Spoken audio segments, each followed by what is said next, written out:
আসসালামু আলাইকুম ওরহমতুল্লাহি ওবরাকাতু। বইয়ের অনুবাদের কাজ করছিলাম। একটি গুরুত্বপূর্ণ বিষয় সামনে এসেছে, সেটা আপনাদের সাথে শেয়ার করতে চাচ্ছি। হযরত হাসান বসরি রহমতুল্লাহি আলাইহি একবার একটি আয়াত পাঠ করলেন, লাকাদ খলাকনাল ইনসানা ফি কাবাদ। এর অর্থ হচ্ছে, আল্লাহ তাআলা বলছেন, নিশ্চয়ই আমি মানুষকে কষ্ট ও পরিশ্রমের মধ্যে সৃষ্টি করেছি।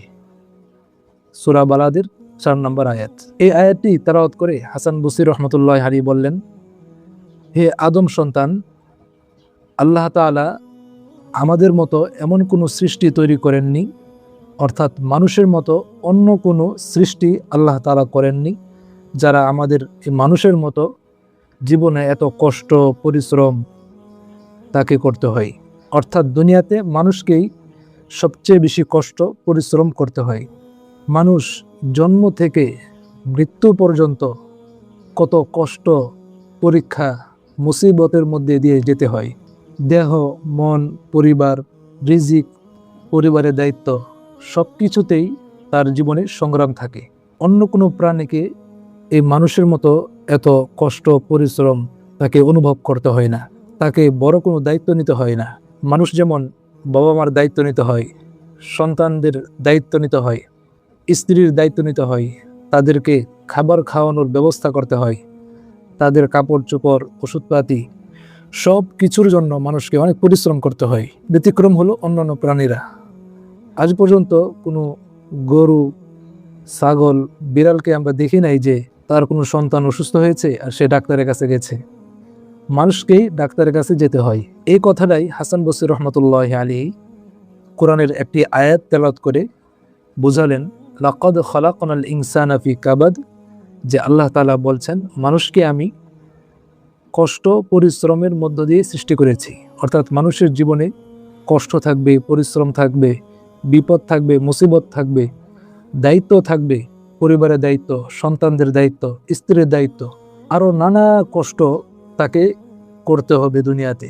এটা দ্বারা আমরা একটা বিষয় বুঝতে পারি, তা হচ্ছে কষ্ট পরিশ্রম জীবনের একটা অবিচ্ছেদ্য অংশ।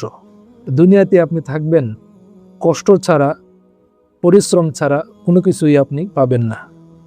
আপনাকে কষ্ট করতে হবে, পরিশ্রম করতে হবে, অনেক বাধা বিপত্তি পার হতেই হবে, অনেক মুসিবতের সম্মুখীন আপনাকে হতে হবে। হাসান বসরি রহমতুল্লাহি আলাইহির এই বক্তব্যের মধ্যে আমাদের জন্য কত বড় উপদেশ রয়েছে, যা আমাদের জীবনের সাথে সংশ্লিষ্ট। আমরা সাধারণত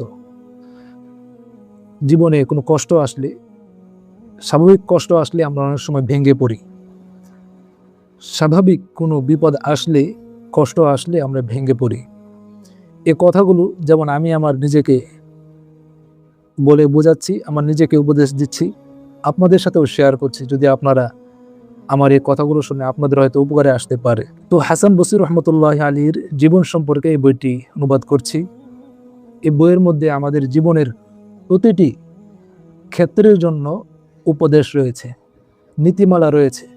জীবনের প্রতিটি ধাপে আমি কিভাবে চলব, আমি আমার ব্যক্তিগত জীবন কিভাবে সাজাবো, পারিবারিক জীবন, সামাজিক জীবন, রাষ্ট্রীয় জীবন, অর্থনৈতিক জীবন, রাজনৈতিক জীবন, সকল ক্ষেত্রে আমার জীবনটা কেমন হবে, আমি দুনিয়াতে সফল জীবন কিভাবে অর্জন করব, আখেরাতের সফলতা কিভাবে অর্জন করব, আখেরাত কেন্দ্রিক এই দুনিয়ার জীবনকে আমরা কিভাবে সাজাবো, কিভাবে সাজালে পরে দুনিয়ার জীবনও সফল হবে, আখেরাতের জীবনও সফল হবে, কিভাবে চলতে হবে, এই সকল বিষয়ের দিক নির্দেশনা, নীতিমালা হাসান বসরি রহমতুল্লাহি আলাইহির সম্পর্কে তার এই জীবনী, তার এই বইয়ের মধ্যে সব কিছু রয়েছে। তো বইটি লিখছি, বইয়ের কিছু গুরুত্বপূর্ণ অংশ আপনাদের খেদমতে তুলে ধরছি। আরও ভিডিওতে আলোচনা করেছি, আপনাদের কাছে দোয়া চাই আল্লাহ তাআলা যেন আমার এই অনুবাদকে কবুল করেন, আমার এই খেদমতকে কবুল করেন, আমার এই মেহনতকে যেন আল্লাহ তাআলা কবুল করেন, এবং এই বইটি যেন আমার নাজাতের উসিলা হয়। এই বই দ্বারা যেন আল্লাহ তাআলা অনেক মানুষের হেদায়েতের উসিলা বানান। সর্বোপরি এই বইকে যেন আল্লাহ তাআলা কবুল করেন, সেই আশাই ব্যক্ত করছি। আপনারা দোয়া করবেন বিশেষভাবে আমার জন্য, এই বইয়ের জন্য।